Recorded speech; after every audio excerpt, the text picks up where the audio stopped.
Olá, aqui é o César Brode, diretor de relacionamento com comunidades do Linux Professional Institute. Esse é o sexto vídeo, César, sexto vídeo. A série que eu estou gravando a pedido do pessoal que está organizando o FOSDEI RS Lajeado, que acontece no dia 4 de maio aqui na Univades.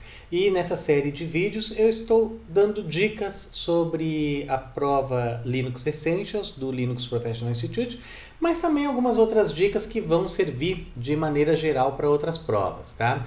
Como eu estou mostrando bastante material que vocês podem estudar, aqui nos vídeos, claro, eu estou dando só algumas dicas adicionais, coisas assim que não estão no material ou para ir um pouco além do material, tá? Sempre aqui embaixo do vídeo vão ter na descrição os links para outros assuntos, então garanto em clicar ali no Veja Mais na descrição do vídeo, tá?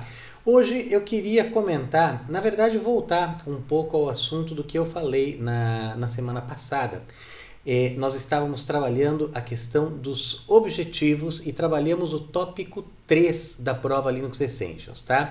Reparem ali onde vocês vão para wiki.lpi.org, esse é o principal lugar onde vocês vão para saber o que vai cair na prova, tá? No Linux Essentials, eu tenho os objetivos atuais, que é o Linux Essentials versão 1.6. Isso ainda não está totalmente traduzido para o português, mas se vocês vierem aqui no 1.5 e fizerem um scroll na tela, lá adiante vocês vão ver que aqui sim existe uma tradução para o português Brasil, tá? Como eu também já falei antes para vocês, é muito importante que, como parte da nossa carreira, que a gente aprenda inglês sim. Tá? Mas, caso você ainda tenha alguma dificuldade com inglês, pode chegar e olhar ali os objetivos. Tá? A gente está trabalhando aqui o material do curso do Luciano Siqueira, lcnsqr.com, curso Linux Essentials. Na semana passada nós trabalhamos no tópico 3, o poder da linha de comando. Eu peço que vocês que vocês leiam realmente com bastante atenção esse capítulo, e quando vai chegando lá perto do final, o Luciano começa a falar sobre a programação, ou seja, como usar em conjunto os comandos que a gente usa no Linux para a gente começar a criar scripts, tá? Ali no item 3.3, converter comandos em um script. Prestem atenção nisso, porque além de cair na prova, são coisas assim que para quem vai trabalhar com administração de sistemas em Linux, especialmente para quem vai seguir a carreira DevOps, são coisas extremamente importantes, tá? A automação de tarefas usando o Shell Script. Tá? Então tem bastante coisa que o Luciano ali mostra, e eu já tinha falado para vocês também que em broditech.com/le tem ali as minhas dicas também para a prova Linux Essentials, tá? Então tem muita coisa que eu peguei do material do Luciano, muita coisa que eu peguei em outros lugares, e aqui vocês têm um link onde está escrito o mesmo material, incluindo notas do instrutor, está em um arquivo de texto puro. Clicando aqui vocês fazem o download de um arquivo texto, e com o download desse arquivo texto vocês conseguem acompanhar o material que está nessa oficina aqui, com todos os slides, tá? Ali no arquivo texto, inclusive, se vocês olharem ele, vamos lá para o comecinho dele, vocês têm aqui até um script de como vocês podem apresentar essa oficina, esse mini curso de Linux Essentials para outras pessoas, tá? Eu vou dar uma dica para vocês aqui, eu até já deixei digitado aqui embaixo. Se eu procurar por jogo da velha, exclamação, que é o que eles chamam de hashbang /bin /bash, vai aparecer aqui todos os meus arquivos criados em Shell Script, tá? Então aqui facilita para vocês copiarem e colarem no terminal da máquina virtual de vocês, e executarem, experimentarem, inclusive ver se eu não cometi nenhum erro aqui. Inclusive, agradeço muito se vocês encontrarem algum erro e mandarem aqui embaixo nos comentários também, que aí eu posso corrigir, posso fazer uma errata, tá? Voltando então ali para o livro do Luciano. Livro do Luciano, nós vamos ir para o tópico 4 agora, tá? Então até se a gente for para o final do capítulo, no final de cada capítulo, ele dá aqui o link para a gente ir para o próximo tópico. O próximo tópico, ele fala sobre o sistema operacional Linux. Então veja lá, escolhendo um sistema operacional, ele vai falar das diferenças entre o Windows, o macOS e o Linux. É importante vocês conhecerem isso, entendendo o hardware do computador, tá? Vocês vão precisar conhecer um básico do computador que vocês estão usando. Então aqui eu vou dar uma dica, assim, se vocês nunca chegaram a se interessar por isso, dá uma olhadinha no próprio site da... Desculpem. No próprio site da Wikipedia, Wikipedia Computador. Tá aqui, Computador Wikipedia Enciclopédia Livre. Aqui mesmo na Wikipedia, vocês já têm muita informação sobre o que é o computador e coisas que podem cair na prova de certificação Linux Essentials, tá? Vai cair mais sobre a questão da arquitetura de computador do que a questão de histórico de máquina, tá? Então essa coisa assim, deem uma olhada aqui no final, o que é essa arquitetura de von Neumann, tá? Quem é o von Neumann? É interessante saber isso, mas também, pelo menos esse diagrama da arquitetura aqui, tenham isso na cabeça, tá? Vocês já devem ter percebido também que à medida que os tópicos avançam, eles vão ficando cada vez mais técnicos, cada vez mais aprofundados, tá? Então, se vocês chegaram nesses vídeos agora, nesse momento, e lembrando que no caso, lá, se vocês forem fazer a prova no FOSDEI, que acontece no dia 18 de maio, ou seja, 2 semanas após o evento, vocês têm aí algumas semanas para estudar. Tá? Então revejam a playlist com os vídeos anteriores, façam uma agenda dos assuntos que vocês ainda precisam aprender para vocês se prepararem para a prova, porque ainda dá tempo. Tá? As provas do LPI, elas são provas, não são provas fáceis não, tá? Mas é por isso que elas são tão bem aceitas no mercado. Muita gente exige aí as provas da LPI para vocês entrarem em licitações públicas ou mesmo para conseguirem um emprego, tá? Então vale a pena estudar. Vocês têm tempo ainda, então aproveitem aí o tempo para esse estudo, tá ok? Vamos voltar aqui então ali para o tópico do Luciano.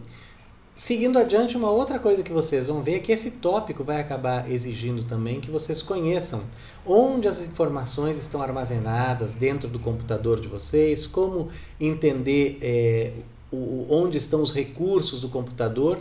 E no tópico 4.4, o seu computador em rede, tá? Então, tipicamente hoje, é claro, a gente usa o nosso computador para estar conectado na internet. Então, eu vou mostrar algumas coisas bastante simples para vocês, mas que caem ali nesse tópico da prova, tá ok? Mas lembrando de novo, vocês têm ali, procurem ali no script, ok. Tá aí então os comandinhos, o netstat, alguns outros comandos de rede, alguns exemplos com o comando netstat, tá ok? Bom, voltemos lá então. Eu instalei uma máquina virtual rodando uma versão do Linux Mint. Eu não vou falar aqui sobre a questão da instalação de máquinas virtuais. Se vocês quiserem que eu fale um pouco mais sobre máquinas virtuais, fala aí nos comentários que eu posso gravar um vídeo como vocês podem criar uma máquina virtual aí no ambiente de vocês, seja Linux, seja Windows, seja Mac, rodando o Linux, tá? Eu instalei o Linux Mint aqui porque é o que eu uso também para outros exemplos, tá? Essa minha máquina virtual, cadê ela? Ela está rodando? Vamos exibir essa máquina virtual, tá aqui. Deixa eu entrar com ela aqui com a minha senha. Ok, tem um terminal aberto aqui numa máquina virtual que está rodando dentro da minha máquina. Eu vou executar um comando chamado ipaddress. Esse comando ipaddress, dentre outras coisas, vai trazer aqui o endereço da máquina na qual eu estou trabalhando, ok? Se eu usar o comando route, ele vai dizer através de qual máquina eu estou saindo para a internet, tá? No meu caso, como eu estou usando aqui uma máquina virtual, ele vai dar aqui o endereço, que o meu default gateway chama-se gateway, mas usando esse route, vocês saberiam através de qual máquina da sua rede vocês estariam indo para a internet. Mas eu quero mostrar para vocês uma outra coisinha interessante. Vou dar um clear aqui. Vou dar o comando netstat. O comando netstat, ele vai me listar todas as minhas conexões de rede na minha máquina, tá? Tá mostrando um monte de coisa aí, mostrando coisa aqui connected, tá? Mas eu quero só saber das minhas... Eu quero saber de todas as minhas conexões, então vou usar a chave "-a", mas eu quero saber só as conexões TCP/IP, protocolo de rede TCP/IP. E eu quero que ele me mostre também quais são os programas que estão rodando e que estão estabelecendo as conexões. Então eu vou usar ATP. Se eu coloco isso, está ali, ele me mostra as minhas conexões. Notem que o que eu tenho aqui como localhost é só a minha máquina, ou seja, tudo que diz aqui localhost é a minha máquina, tá bom? Pera lá, César, tu foi meio rápido demais nessa coisa de netstat, né? Acho que eu fui sim. Deixa eu explicar um pouco melhor. Como vocês devem lembrar, para eu saber mais sobre um comando, eu tenho 3 opções. Primeiro, o tutorial sobre o comando, que é o "-help". Depois, o manual do comando. E, por fim, o tutorial do comando. Ou seja, na ordem "-help", "man" e "info". Tá? Aqui, nesse caso, eu vou começar pelo "man", netstat. E ele vai me dizer, então, netstat mostra conexões de rede, tabelas de roteamento, estatística de interface, conexões mascaradas, enfim, computador. Tá? Quais foram as opções que eu usei? Vamos usar o netstat "-help" para mostrar. Então, reparem aqui que eu usei a opção A, que vai me listar todas as conexões de rede, todos está conectado na minha máquina. Eu também usei a opção P, que ela vai me listar quais são os programas que estão rodando especificamente. Por isso que quando eu coloco essa opção, quando eu o Firefox. E no fim, a outra opção foi T. T vem de TCP/IP, então eu só quero mostrar de novo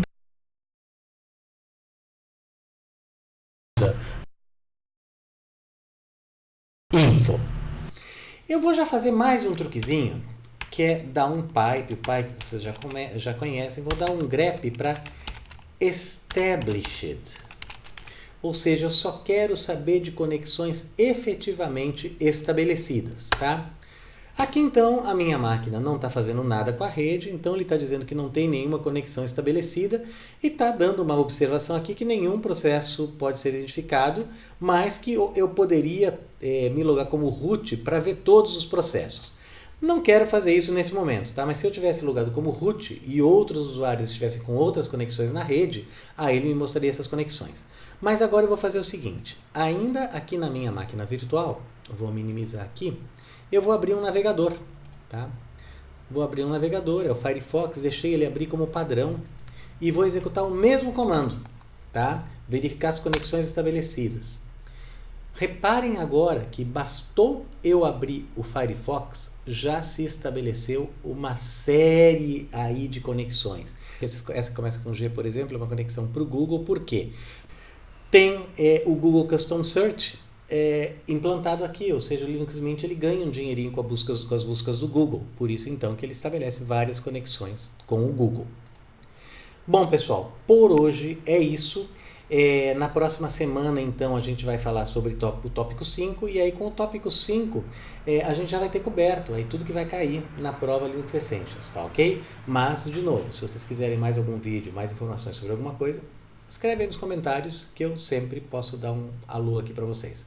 Até mais, muito obrigado.